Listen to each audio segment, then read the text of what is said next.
Hello, I'm Holly Finley with Team Innova. We're out here at the Fort Disc Golf Course in Ogden, Utah to check out some of these challenging wooded holes.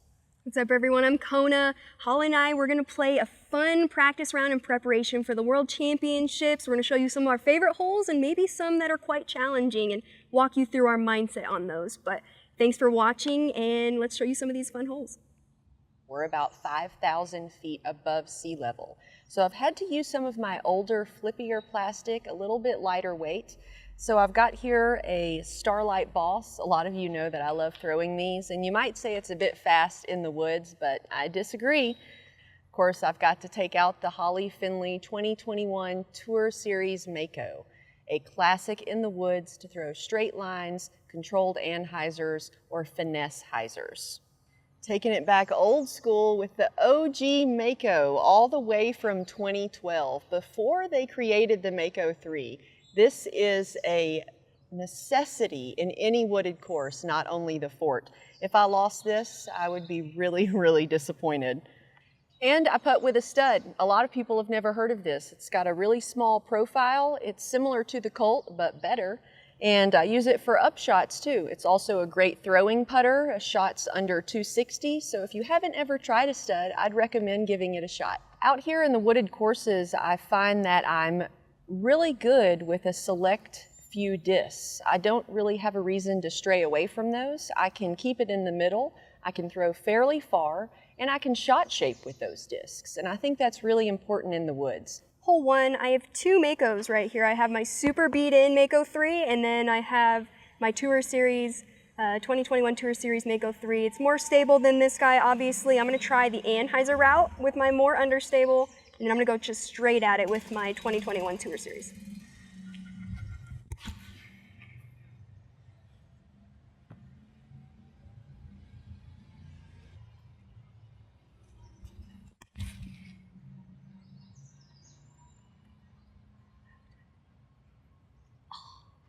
Probably going straight at it. That anhyzer route's a little touchy. You have to hit it perfect, and if it fades out, you're in the water or left. So not worth it. Rather go straight at it with my 2021 Tour Series. Well, I'm just going to use the classic Starlight Boss and try to get it, right next to the basket and hopefully have a drop-in putt.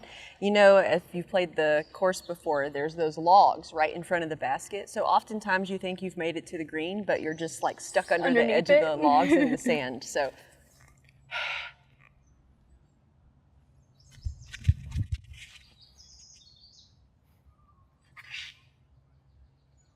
Little bit hyzery, but it'll be a long putt. I was about to say, but you got that long putt, girl. I don't even know if I have a putt, but I'll take a stab at it.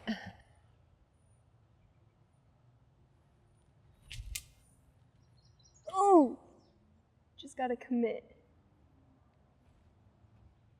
Oh, I thought I had it.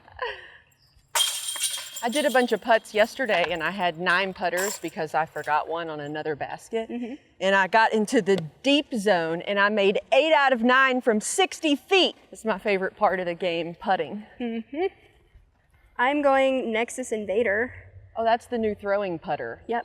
If you don't have one, I'll give you one. I don't. Okay, then I'll give you one. Oh, cool. Because I have a few. I've been wanting some. She's my favorite. Like, okay. I use it for like my longer distance putter shots, and then just dead straight. Like this is literally the perfect disc for this hole. A little left. Get up there. Still putt.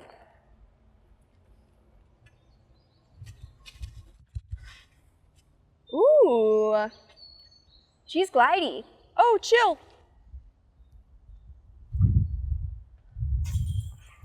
Little right. Nice. I love bringing 2 putters. I know. I have to. It's practice. It's just more reps. I like to call it player A and player B. Yes, me too. Hey.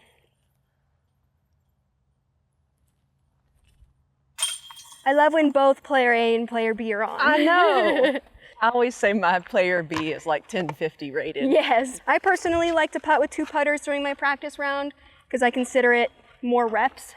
Getting more focused reps in instead of, when you're practice putting on a basket, you're just kind of putting, and you don't have that cold cold putt. So for me, it's the first one's a cold putt, the second one's for an extra rep. I like to walk up, eye up the first putt, and oftentimes you just miss by a centimeter, and then you wish, oh man, I just got to raise that by a centimeter. Oop, you already can because you have putter 2, Yep. and man, it goes in, and then you're not left feeling like you want more because you finished the hole, it's accomplished, and you can move on. I tried the straight one with like a turnover, like a flippy mid. Yeah. But I couldn't hit it right, and then I was playing with Zoe Andike. Yep. And she did the hyzer route, and I'm like, dang, Yeah. like I like that. Like it just skips left. Like you don't have to try Yeah. and get through all that. You just have to like keep it low. Exactly. So I think like that for like T-bird for me. I'm gonna check out the old OG Mako.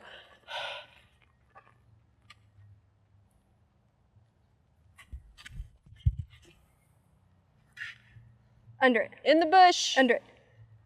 That's a putt. It's a sneaker. I'm gonna try and go T-bird, low ceiling, have it just fade left.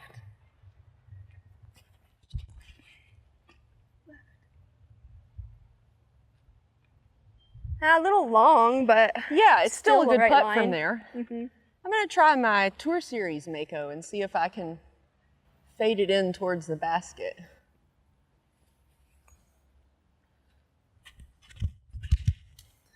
Ooh, that's a little too far over the water. I'm gonna try a Rock X3, see if I don't go so long.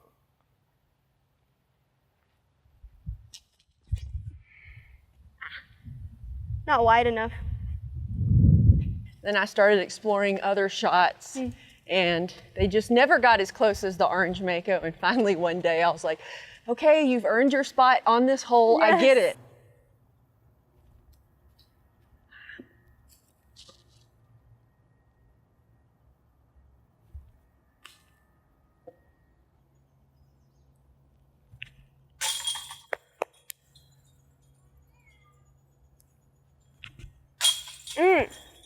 Player A and B want the bird. I like to be really aggressive and direct with my putt. I do not want any type of fluffing or soft handing.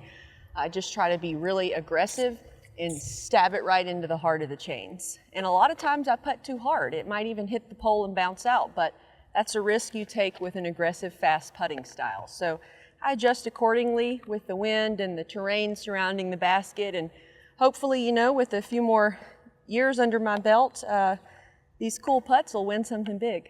The fort's very challenging to me personally because I didn't grow up in the woods. I was in Colorado, very wide open courses, although it is closer to my elevation. I grew up at that 5280, so I'm more comfortable throwing at this kind of elevation, but gosh, you have to hit these lines so perfect, end in these perfect spots. Well, not perfect, obviously, but you want to end in these spots to set up for your second shot, and for me, it's all about placement. So I'm not throwing a lot of my emperors or like long distance drivers. I'm throwing like a lot of my, like this is my juicy leopard 3 I'm using, and then I also have this leopard 3. It's a little bit more understable because this one's a freak and is kind of overstable, but something just dead straight, neutral, and not super fast. Because if you hit off in the woods with, let's say, like a high-speed driver, you're going somewhere crazy and it's going to be a tough scramble percentage. I learned back when I got on the road that you don't need to throw those 12 speeds in these kinds of situations. You can disc down to a mid or fairway and still get par or birdie. Star Leopard 3, I'm literally just trying to go dead straight.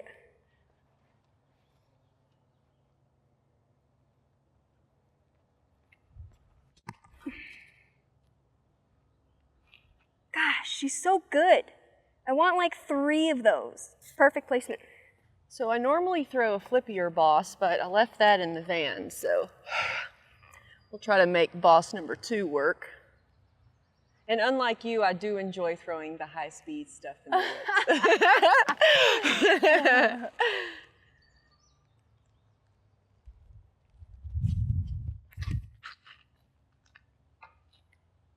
Fairway. Gonna be a super scramble from there. That's the cool thing about this hole, is the fairway's wide enough to where even if you land on the left or right, you can still position yourself for a savable par. Yeah. Sit. And a little dance. A little scramble. All right, Bushnell. 225.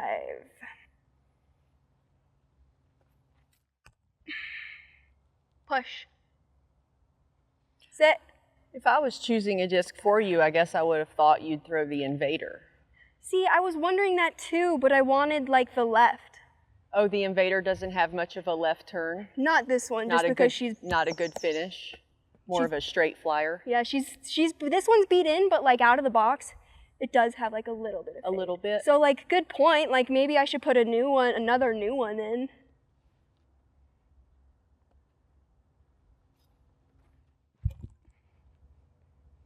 She would have had some fade if I threw it right. Oh, you sauced it.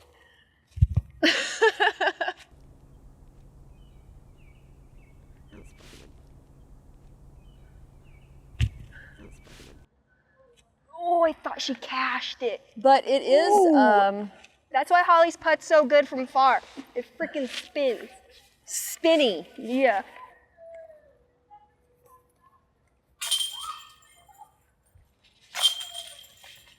Well, here I am again with the boss, doing boss things. I usually have one a little more overstable, so I can do like a flex line around that corner tree and then a little bit hyzer back to the left, which sets you up in a really good position for a 3. But you can always just throw anywhere into the gap and get a 4 from here.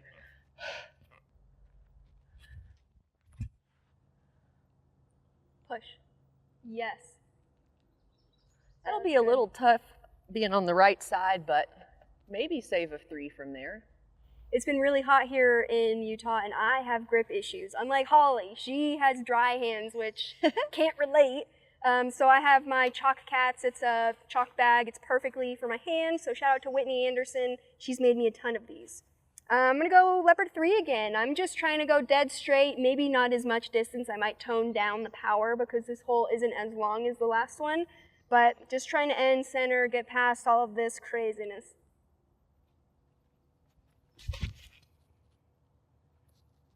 Push! Ooh. Looks good. Yeah, she was good. Oh, you're in the woods over Knew it. here a little bit. All right, so leopard 3 is too long. It might be a Mako 3 shot. This is always an interesting shot where I could go Annie. I usually throw the sidearm Thunderbird, which I left in the van, but you can get a little flare skip off the ground. Try Yes. to get up to the basket. Yay! Holly Finley doesn't throw a lot of forehands, but lately she's been impressing me. Yeah, I've always had them since I started in 2012, but it maxed out at 225. And when you get to the pro division, you don't really have a lot of 225-foot holes. As the tours progressed and the females have gotten better, I realized the sidearm upshot is really a key element. Sometimes the anhyzer just isn't the right shape for the shot. Kona over here with the creative shot from the edge of the fairway. And that'll be fine to get a par. I mean, it's a sip. You could even sink a long putt from there. Oh, yanked it. Sit. I feel like they strategically placed a lot of things on this course, and I like that. Like they thought it through.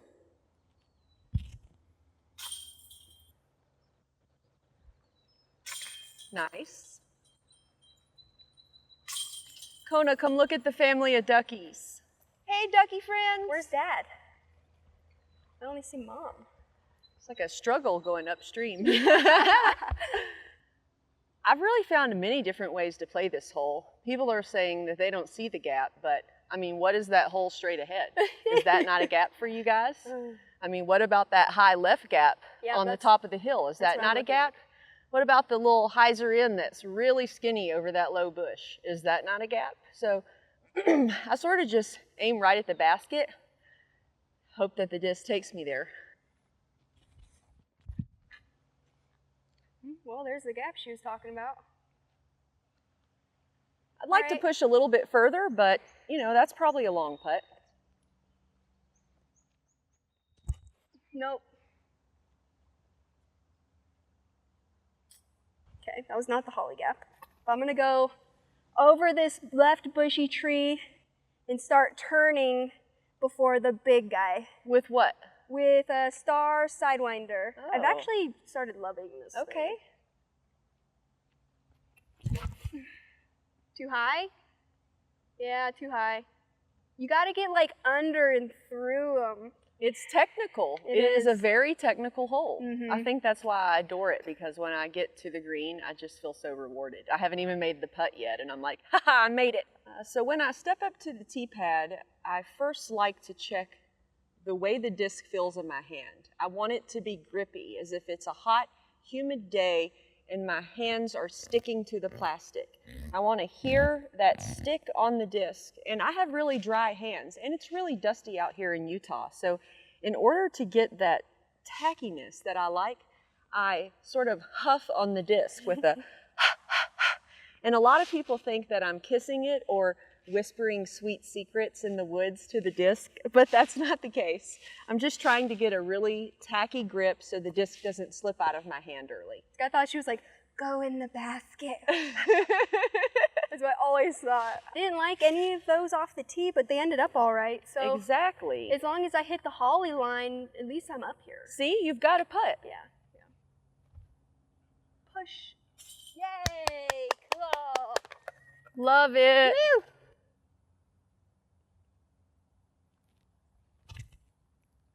I sent it. Player B. Player B. Player B, where you at? I love Player B.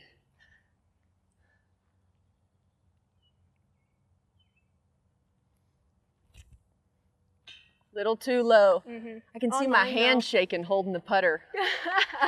Thank you so much for following along through these 6 holes at the Fort Disc Golf Course. I'm glad you got to watch Kona and myself throw a few tasty drives and capture a few birdies. We're going to be here at the fort for 3 rounds if we make the cut, but I have a feeling we will. We are very confident with our games, and we've been working very hard. Make sure you stay tuned to UDisc Live and the Disc Golf Network for live stream video. Yeah.